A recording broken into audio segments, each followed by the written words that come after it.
बिस्मिल्लाहिर्रहमानिर्रहीम। I am Numan Syed from Baghazat Kashmir. आज हम बात करेंगे रेशोज़ के बारे में कि हम रेशोज़ अकाउंटिंग में किस तरह से फाइंड करते हैं। जैसे कौन कौन सी रेशोज़ हैं। इन्वेंट्री टर्नओवर रेशो हो गई, debtor turnover ratio, average collection period ratio, creditor turnover ratio, average payment period ratio, current ratio, liquid ratio, इसके बाद नेट प्रॉफिट रेशो और ग्रॉस प्रॉफिट रेशो। इनको हम कैसे फाइंड करेंगे।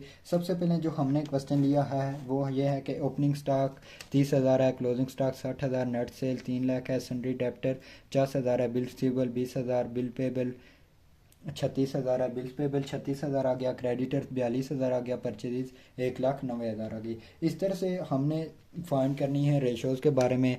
तो नेट प्रॉफिट रेशो और ग्रॉस प्रॉफिट रेशो के लिए हमें सेल्स और कॉस्ट ऑफ गुड्स सोल्ड वगैरह चाहिए, तो उसका अलग प्रोफार्मा बनता है। फिलहाल ये हम 5-6 फाइंड करते हैं। सबसे पहले हम चलते हैं इन्वेंट्री टर्नओवर रेशो के बारे में।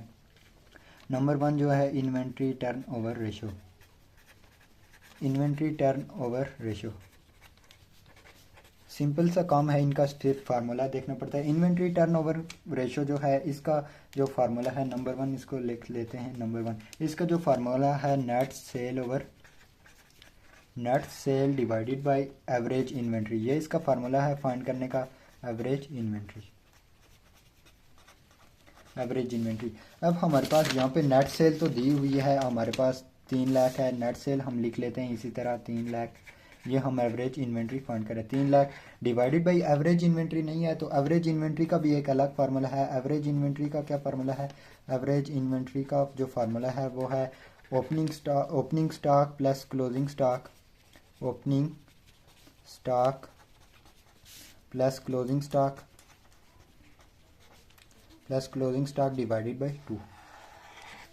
2। ये एवरेज इन्वेंट्री का फार्मूला है। ओपनिंग स्टॉक हमारे पास क्या है 30,000 है, 30,000 और क्लोजिंग स्टॉक 60,000 है, तो 60,000 डिवाइडेड बाई 2, तो ये हमारे पास क्या आ जाएगा फिर 45,000। अब 45,000 को हम इधर लिख लेते हैं 45,000। तो इनका जो आंसर आता है वो टाइम्स में आता है, तो 6.6 आ जाएगा। तो इसके साथ आपने टाइम्स लिख लेना है, 6.6 टाइम्स। ये हमारे पास इन्वेंट्री टर्नओवर रेशो फाइंड हो गई है। ये हमारे पास इन्वेंट्री टर्नओवर रेशो फाइंड हो गई। दूसरी हमारे पास आ जाती है debtor turnover ratio. Debtor turnover ratio को हम फाइंड करेंगे। इसका फार्मूला देखेंगे, उसकी मदद से हम फाइंड करेंगे। इसका फार्मूला जो है वो है net cell divided by debtor plus bill receivable.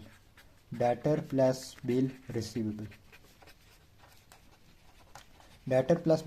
Net cell तो हमारे पास उन्होंने दी हुई है 3 लाख। ये हमारे पास आ गया, ठीक है। डेटर हमारे पास क्या दिए हुए हैं 50,000 है, तो 50,000 प्लस बिल रिसीवेबल हमारे पास कितने हैं। बिल रिसीवेबल 20,000 हैं, तो हम इनको सिंपल फाइंड कर देंगे। ये हमारे पास क्या आ जाएगा यहाँ पे 3 लाख डिवाइडेड बाई 70,000। तो इसका भी टाइम्स में आंसर आएगा 4.2 टाइम्स। इस तरह से आपने आंसर कर देना। ये रेशो सिंपल सी फाइंड हो रही हैं। Debtor turnover ratio. उसके बाद आ जाता है हमारे पास क्या है डेटर टर्नओवर रेशो भी average collection period ratio. Number 3 क्या आ जाती है हमारे पास average collection period ratio. Average collection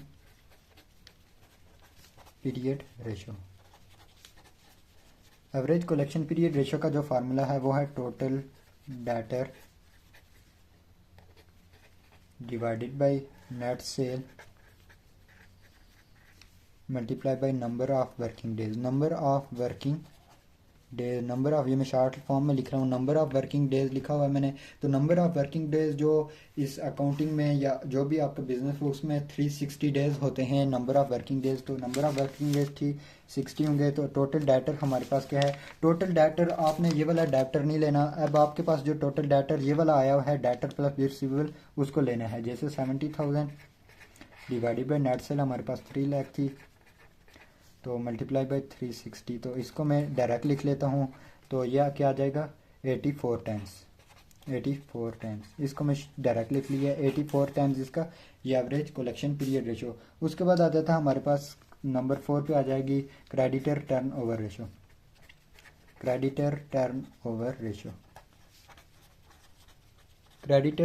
ratio हम फाइंड करेंगे। क्रेडिटर टर्नओवर रेशो का फार्मूला है नेट परचेजेस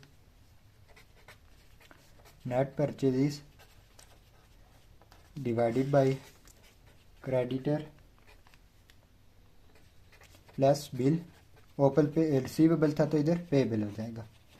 डेब्टर में बिल पेएबल था और रिसीवेबल था तो इधर पेएबल हो जाएगा। तो ये क्या आ जाएगा, नेट परचेजेज हमारे पास क्या है, नेट परचेजेज ये हैं 1,90,000 डिवाइडेड बाई क्रेडिटर हमारे पास क्या है 42,000 है, 42,000 प्लस बिल्स पेएबल हमारे पास 36,000 तो इसको मैं डायरेक्ट लिख लेता हूँ। तो ये आपने कैलकुलेशन में कर लेना है 2.4 टाइम्स, ये हमारे पास आ गया क्रेडिटर टर्नओवर रेशो। इस तरह से ये हमने फाइंड किए हैं अभी तक 4। तो उसके बाद हम चलते हैं नेक्स्ट की तरफ। नेक्स्ट हमारे पास कौन सा है, क्रेडिटर टर्नओवर रेशो हो गया। तो average payment period ratio, average payment period ratio number कितना आ जाएगा, 5 पे आ जाएगा। एवरेज पेमेंट पीरियड रेशो,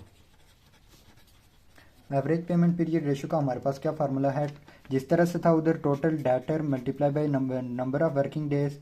तो यहाँ पे क्या आ जाएगा, total creditor divided by net purchases, उधर नेट सेल था तो यहाँ पे नेट परचेजेस आ जाएगा। Net purchases multiply by number of working days, number of working days. यहाँ पे क्या आ जाएगा, यहाँ पे जो टोटल क्रेडिटर हमने ये वाले क्रेडिटर नहीं लिखने हैं जो हमारे पास थे 42,000, बल्कि टोटल क्रेडिटर ये हमने क्रेडिटर प्लस बिल पेबल वाला लिखना है, 42 वाला प्लस ये 36 वाला। ये हमारे पास कितना आ जाएगा 78,000, 78,000 डिवाइडेड बाई नेट परचेज हमारे पास 1,90,000 ही थी, मल्टीप्लाई बाई 360। तो इसको भी मैं डायरेक्ट लिख रहा हूँ 147, ठीक है, टाइम्स या डेज जो भी आप लिखें।